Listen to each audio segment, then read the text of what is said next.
ओम शांति। बाबा कहते हैं, देखो बच्चे, यह ड्रामा का अंत का भी अंत अर्थात क्लाइमेक्स पीरियड अर्थात हिसाब किताब चुकतू करने का समय चल रहा है। इसलिए सबसे पहले ड्रामा के हीरो पाठधारी अर्थात त्यागी तपस्वी आत्माओं के हिसाब किताब किसी भी रूप में, चाहे तन, मन, धन, जन, संबंध, संपर्क के द्वारा चुकतू होने हैं। परंतु जितना आपका योग पावरफुल होता जाएगा और जितना आप इस दुनिया से न्यारे हो तेरा तेरा करते जाओगे, उतना ही आपका हिसाब किताब हल्का होता जाएगा। बस आप बच्चों को योग के साथ साथ संकल्पों द्वारा बाप पर समर्पण होना है। यदि आप परिस्थितियों को देख परेशान होते हो अर्थात आपके अंदर मैं और मेरा है, जब सब कुछ बाप हवाले हो गया तो परेशान होने की ज़रूरत नहीं।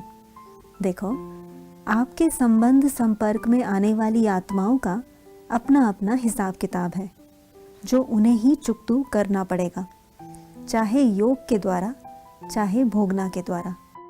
इसलिए आपको उनसे डिटैच रहना है।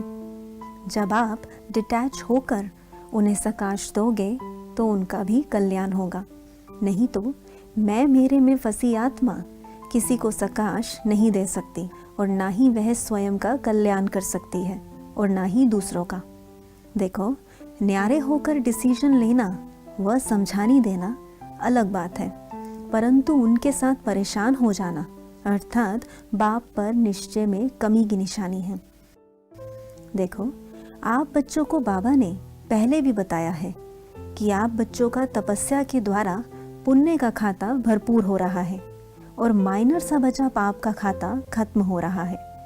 इसलिए अपना हिसाब किताब हल्के रहे, तेरा तेरा करके खत्म करो, अन्यथा और हिसाब किताब बनते जाएंगे। इसलिए हर संकल्प बाप को समर्पण करो। बार बार मन बुद्धि पर अटेंशन रख, मन बुद्धि को पकड़ बाप के पास ले जाओ। यही सहज से सहज तरीका है हिसाब किताब चुकतू करने का। जब आप हल्के रहोगे तभी तो आप अन्य आत्माओं का कल्याण कर पाओगे। देखो, अभी तो दुनिया की आत्माएं अपना पुण्य का खाता खत्म करने में और पाप का खाता भरपूर करने में लगी हुई हैं। तो बताओ फिर अंत का सीन कैसा होगा? उन आत्माओं के कल्याण के निमित्त आप ही हो। पहले सभी खजानों से स्वयं को भरपूर करो, तभी आप बाप के कार्य में सहयोगी बन पाओगे। जितना इस समय आप बाप के सहयोगी बनोगे, उतना ही बाप के साथ का अर्थात अंतिम समय में बाप से मिलन के आनंद का अनुभव कर पाओगे।